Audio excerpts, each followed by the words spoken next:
ఇండస్ట్రీలో ఉన్న కొన్ని ఫ్యామిలీస్కి మనం భజన చేస్తేనే ఛాన్సులు వస్తాయి, లేకపోతే లేదు, కెరీర్లో ముందుకు వెళ్ళలేరు అనేది ఒకటి ఉంది. అది నిజమా? అది నిజం అంటే నాతో ఒక ఆర్టిస్ట్ అన్నాడు, ఇలా చేస్తేనే వస్తాయి. ఒక ఆర్టిస్ట్, ఒక ఆర్టిస్ట్, పెద్ద ఆర్టిస్ట్, ఇప్పుడు పెద్దోడు. ఓకే, ఓకే, డైరెక్ట్గానే అన్నాడు, నువ్వు తప్పదన్నా, నువ్వు ఇలా ఉంటే నడవదు, నువ్వు కొట్టాలి, నువ్వు భజన కొట్టాల్సిందే, కొట్టకపోతే నడవదు అని అన్నాడు. వాడు బాగున్నాడు, ఇప్పుడు పెద్ద ఆర్టిస్ట్, ఇప్పుడు పెద్దోడు కాబట్టి. అది సందర్భరహితంగా జరిగే సంఘటనలు అది. ఇప్పుడు మనం భజన కొడితేనే మనకి ఛాన్సులు వస్తాయి అనేది ఉంటే, భజన కోసమే ఇండస్ట్రీలోకి వచ్చిన వాళ్ళు కొన్ని వందల మంది ఉన్నారు, వాళ్ళకి రాలేదుగా. భజనతో పాటు టాలెంట్ కూడా ఉండాలి. ఇప్పుడు ఇక్కడ ఏంటంటే 99% నీ టాలెంట్ ఉంటే 1% నీ లక్ కూడా ఉండాలి. నీ 1% లక్కే నీ 99% హార్డ్ వర్క్ని తీసుకెళ్ళి ముందు చూపెడుతుంది. హార్డ్ వర్కే నేను పైకి తీసుకొస్తుంది అంటే ఈ రోజుల్లో only hard work gives your energy అంటే, నీకంటే రిక్షా వాడు చాలా హార్డ్ వర్క్ చేస్తాడు, వాడు కోటీశ్వరుడు అవ్వాలిగా. ఎండల్లో వానల్లో తడుచుకుంటూ ఆటో నడుపుతారు, వాళ్ళు కోటీశ్వరులు అవ్వాలిగా. వాడికంటే గొప్ప హార్డ్ వర్క్ చేస్తున్నాం మనం.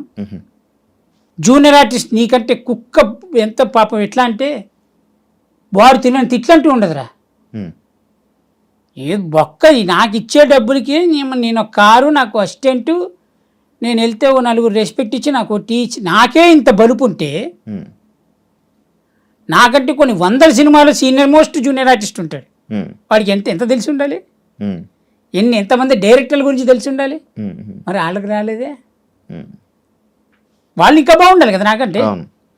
సో ఏంటంటే your 1% luck makes your 99% hard work. అదే చూపెడుతుంది, 1% చూపెడుతుంది. అది లేకపోతే నువ్వు ఏం చేసినా నడవదు, అంతే. ఈ 1% మీద ప్రపంచం మొత్తం తిరుగుతుంది 1% మీద. ఇందాక ఒక క్వశ్చన్ అడిగావు చూసావు నువ్వు, భజన కొడితేనే ఉంది అని. నాతోటి ఒక హీరో కూడా అన్నాడు ఈ మాట, హీరోనే అన్నాడు, నువ్వు నాకు, నేను అన్న మాటకి నువ్వు సై అనవేంటి అని.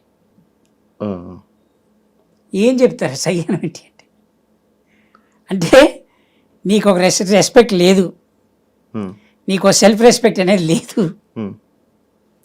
నువ్వు బతకడం కోసం నువ్వు చంపేసుకోవాలి. ఇక అవతలోడు ఏది మాట్లాడినా అది ఎంత లఫ్ట్ గల్లా ఉన్నాడంట అన్నాడు. ఏందన్నా లఫ్ట్ అనే మాట నీ నోట్లో చెప్పా, ఇప్పుడు ఏమిటి లఫ్ట్, అసలు పదం ఏంటిది, ఎక్కడిది, జర్మనీ పదమా అని అడగలేదనుకో, వీడికంటే వీడి ఎక్కువ బలుపునట్టుంది అంటారు. ఇప్పుడు ఈ లఫ్ట్ అనే మాటకే నువ్వు చెప్పలు కొట్టాలంటే ఎన్ని మాట్లాడతారు వాళ్ళు, అన్నిటికీ కొట్టాలి నువ్వు చెప్పట్లు. అట్లా కొంతమందికి మనం కొట్టలేక, కొట్టడానికి రాక, కొట్ట బుద్ధి కాక. ఇదే టాపిక్, భజన చేస్తేనే జీవితం లైఫ్ అనేది చెడ్డ ఇచ్చిన ఒక స్టేట్మెంట్. భజన చేయాలి, ఇండస్ట్రీలో ఉండాలంటే భజన చేయాలి, వాళ్ళు నీకు ఏదైనా ఉండాలన్నా ముందుకెళ్ళాలని ఇది ఉండాలి. అది నాకు లేదు, నేను ఇక్కడ ఉండిపోయాను, దానికి యాక్సెప్ట్ చేస్తాను, ఉండొచ్చు.